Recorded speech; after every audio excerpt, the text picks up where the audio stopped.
हाल ही में सीतापुर जेल से छूटने के बाद समाजवादी पार्टी के वरिष्ठ नेता पूर्व कैबिनेट मंत्री आजम खान से मिलने रामपुर पहुंचे थे पिछले दिनों सपा मुखिया अखिलेश यादव।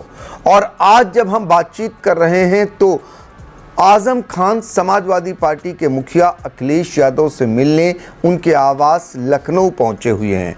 इसको लेकर राजनीति गर्मा गई है।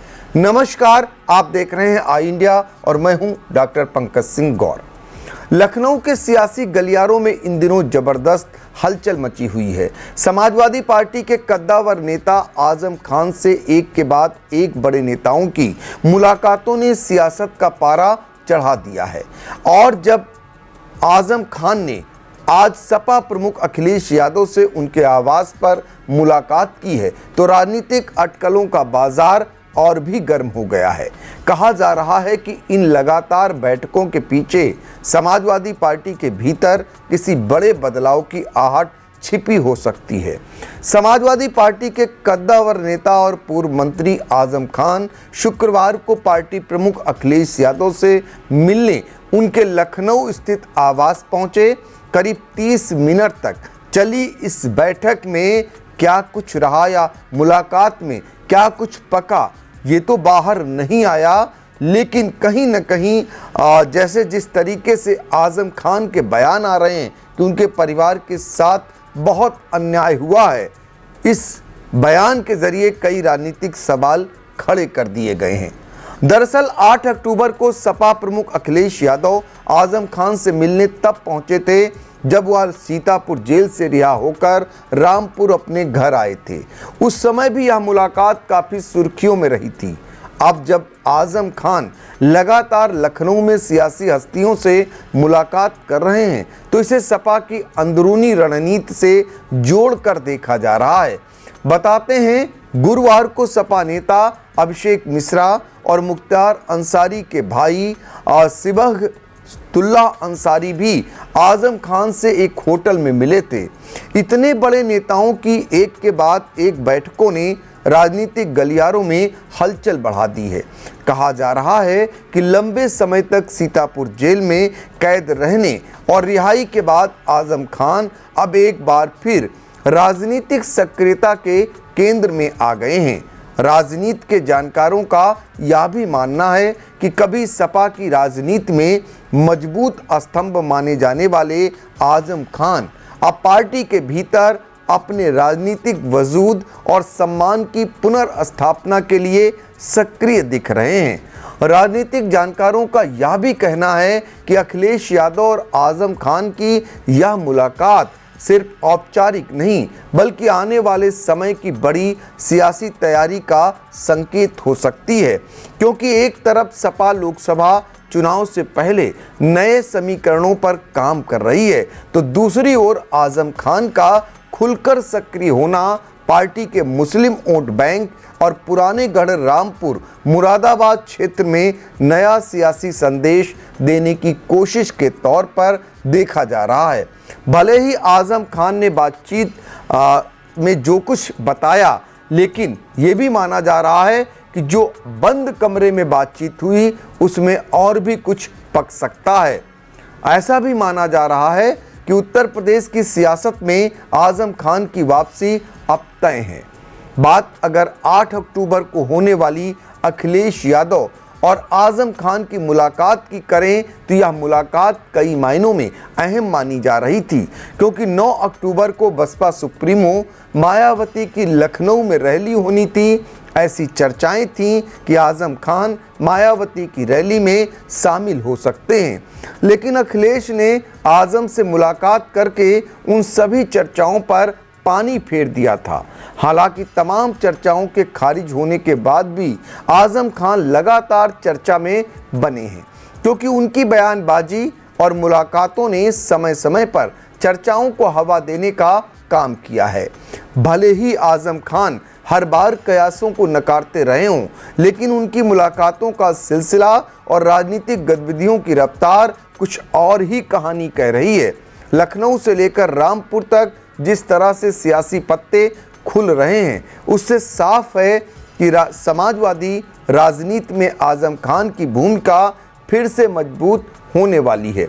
सवाल अब सिर्फ इतना है, क्या यह वापसी पुराने तेवरों के साथ होगी या फिर सपा की नई रणनीति के तहत कोई बड़ा सियासी अध्याय शुरू होने वाला है।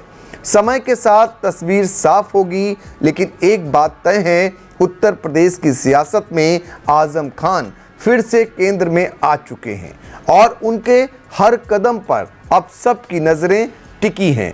आपको बता दें कि सपा मुखिया अखिलेश यादव से मुलाकात के बाद आजम खान ने जो कुछ कहा उसे भी सुनिए।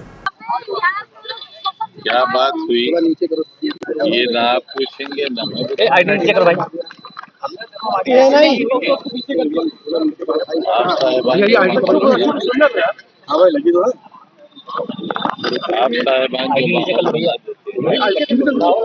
कभी कभी उसके विरोध में अरे यार अरे अपनी बात रखेंगे यार क्यों बोल रहे हो भाई? भैया टीवी9 भैया।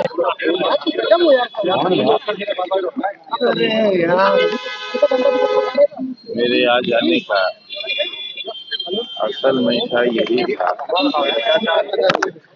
कि हम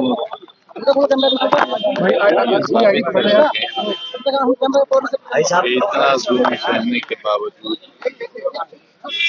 इतनी इंतहाई के बावजूद अभी कुछ लोग इस धरती पर ऐसे जिंदा हैं और रहेंगे जिनकी कुव्वत बर्दाश्त किसी पत्थर से ज्यादा है। हमारे साथ जो हुआ है, हमारे परिवार के साथ, हमारे शहर के साथ, जिनमें आज भी जेलों में हैं हमारे साथी लोग,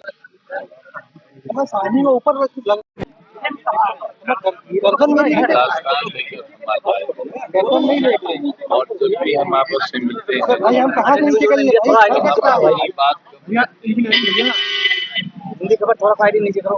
वाकयात को परे लम्हों को याद हुआ क्या है, हो क्या रहा है। वही लोग जो कल बहुत मेरे मुखालिफ थे, मेरे खिलाफ बहुत बुरा किए, मेरे राजनीतिक विरोधी, आज वो मुझसे आते हैं, मेरे शहर हजार किलोमीटर दूर से आते हैं, मेरे घर धर्म के क्या कर रहा है होते हैं और मुझे तोहफा देकर जाते हैं। बदलाव तो है, बदलाव है और बदलाव महसूस हो रहा है। जब मेरे जैसे शख्स को बदलाव महसूस हो रहा है तो फिर आपको हमसे कहीं ज्यादा महसूस हो रहा होगा और हो रहा है। आजम साहब कल से हैं लखनऊ में, खास वजह क्या है लखनऊ आने? आपके जेल के अनुभवों पर भी एक किताब आ रही है, क्या वो आपकी जुबानी है या अगर कभी मुझे इतना वक्त मिला कि मैं कुछ लिख सकूं तो मैं दावे से कहता हूं आप पढ़ लीजिए। कौन है यार? आप लखनऊ आए हैं, क्या कोई केस का मामला है क्या उसके लिए आए हैं? वो भी है। अरे यार क्या हो रहा भाई? ज्यादा मंशाई थी निखिल क्या बिहार नहीं जा रहे हैं हो जाए और आप साहिबान के वास्ते एक संदेश जो जाना चाहिए वो जाए। हम बदलाव के लिए आप बिहार में जाएंगे? आप देख रहे हैं पुरानी सी गाड़ी मेरे ऊपर सुना अकेला हूँ और बिहार में बादशाह से लेकर वजीरों तक यही कहा जा रहा है कि वहाँ जंगल राज है। थोड़ा आगे करो टीवी भाई, जंगल से दी जा रही है। जंगल में कौन रहता है? जंगल में इंसान नहीं रहते, आदमी नहीं रहते। जो जंगल में रहते हैं, अब एक प्रदेश को जंगल चेहरा दिखने दो यार। अब उस जंगल राज में अगर मैं अकेला चला यार तो आपने देखा है आखिरी हत्या किस तरह हुई है। तो मैं जबरदस्ती को यार गोला आ रहा है यार। पहले चरण का मतदान हो गया है, पहले चरण के मतदान के बाद क्या बिहार में बदलाव की आपको उम्मीद है कि वहाँ पे ऐतिहासिक बदलाव होने जा रहा है? लोग तो यही कह रहे हैं और जब लोग कहते हैं तो फिर ठीक ही कहते होंगे। आजम साहब एक्सट्रीमिस्ट कहा गया है ओवैसी को, तेजस्वी यादव ने कहा वो एक्सट्रीमिस्ट नेता है। देखिए ये उन्होंने कहा है, लेकिन मेरा मशवरा यह है कि सभी लोगों को मुझसे सबक लेना चाहिए, आईडी नीचे कर लो TV9 भाई, मेरे अंजाम से सीख लेना प्यारी एकदम। चाहिए। और मेरा उन लोगों को सवाल है कि अगर तनखैया कहने पर मेरी सदस्यता जा सकती है, मुझे 3 बरस की सजा हो सकती है, अगर मुर्गी चोरी कराने में मुझे 21 बरस की और 36 लाख रुपए का जुर्माना हो सकता है, तो फिर दूसरे लोग किसका फायदा है ये तो आदम साहब कौन है यार? लेकिन हम बड़ा ये हाथ कौन डाल रहा है? आदम साहब क्या लोग 26 के पंचायत चुनाव में एक्टिव में आएंगे आप क्या? रहम करें और हमारी आदम बर्बादी साहब का इंतजाम न करें, यार नीचे आईडी रखी। न करें, हमें हम पर रहम करें, हम पर तरस खाएं, हम उनको अल्लाह का वास्ता देते हैं कि हम पर रहें। तो ये मैसेज अवैसी के लिए आदम साहब, मेरा सबके TV9 भाई, आदम लोग साहब हमें बर्बाद करना TV9 चाहते भाई, हैं, चाहे वो हम में से हो या पूरा मुंह पे आ रहा है, उन पूरा सब मुंह से पे आ हम रही है। कहना चाहते हैं कि अल्लाह के वास्ते हम पर तरस खाएं, हम पर रहम करें और हमें बिल्कुल बर्बाद न करें, क्योंकि हम जिन हालात में यहाँ गुजर रहे हैं, उत्तर प्रदेश हिंदुस्तान का एक अजीब व गरीब प्रदेश है। यहाँ अयोध्या, यहाँ मथुरा है, यहाँ काशी है, जो पूरे देश में कहीं नहीं है। आखिर लोग क्यों चाहते हैं कि हमारे यहाँ भाई जरा कोहनी अपनी उठाओगे कंधे पर? हमारे घर में आग लग जाए? अरे